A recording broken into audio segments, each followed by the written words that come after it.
അമ്പിളി, നീ ഇപ്പോഴും എന്താ എനിക്ക് നിന്നോടുള്ള സ്നേഹം മനസ്സിലാക്കാത്തെ?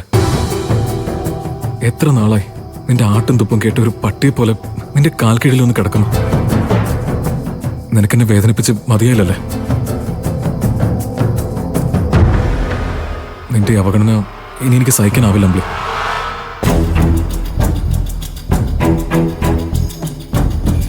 ഈ വീട്ടിലെല്ലാ സ്ഥാനമാനങ്ങളും ഉണ്ടായിരുന്ന ആളാ ഞാൻ.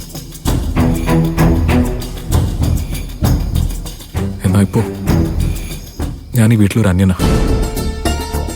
നീ എന്റെ കൂടെ ഇല്ലെങ്കിൽ എനിക്ക് കുടുംബത്തിൽ ഒരു സ്ഥാനമില്ലെന്ന് എനിക്ക് മനസ്സിലായി അമ്പിളി.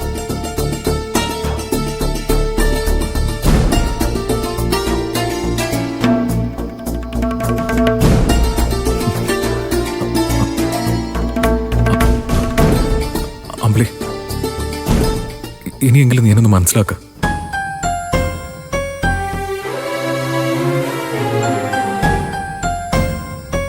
എനിക്ക് ലോകത്ത് നീ മോളും മാത്രമേ ഉള്ളൂ. നിങ്ങളില്ലാതെ എനിക്ക് ജീവിക്കാൻ പറ്റില്ല അമ്പിളി.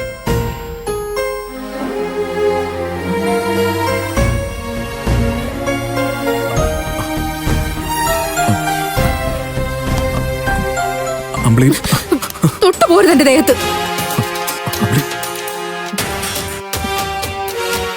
അമ്പിളി, മാറിക്കിടക്കാൻ അങ്ങോട്ട്. വെറുതെ മോളെ ഉണർത്തണ്ട. ഇല്ല, ഞാൻ ശല്യം ചെയ്യുന്നില്ല. നീ കിടന്നോ. നീ കിടന്നോ അമ്പിളി.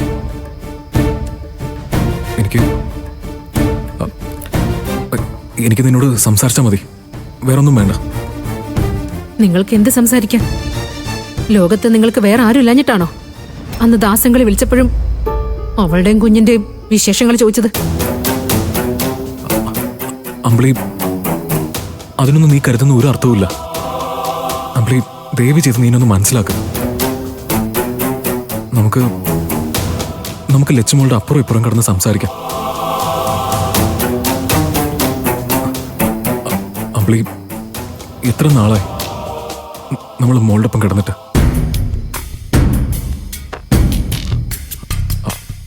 അമ്പിളി,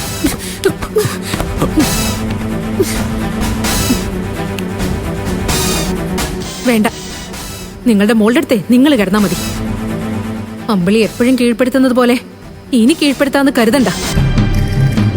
ഇനി നിങ്ങളുടെ അഭിനയത്തിന് മുന്നില് ഞാൻ വഴങ്ങിയാലേ അത് ഞാൻ എന്നെ തന്നെ ചതിക്കുന്നതിന് തുല്യമായി പോവും.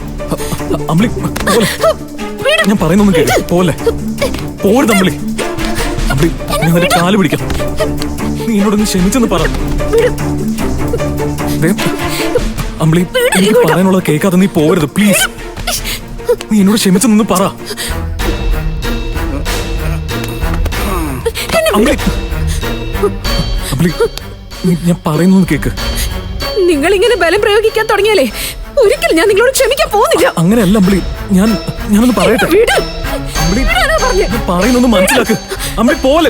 അമ്പിളി, കേട്ടോ, എനിക്ക് നീയേ ഉള്ളൂ അമ്പിളി. എനിക്ക് നിന്നെ വിട്ട് പോവാനാവില്ല. അമ്പിളി, ഞാൻ പറയുന്നൊന്ന് മനസ്സിലാക്ക്. അമ്പിളി, പോലെ. അമ്പിളി, ഞാൻ പറയുന്നു.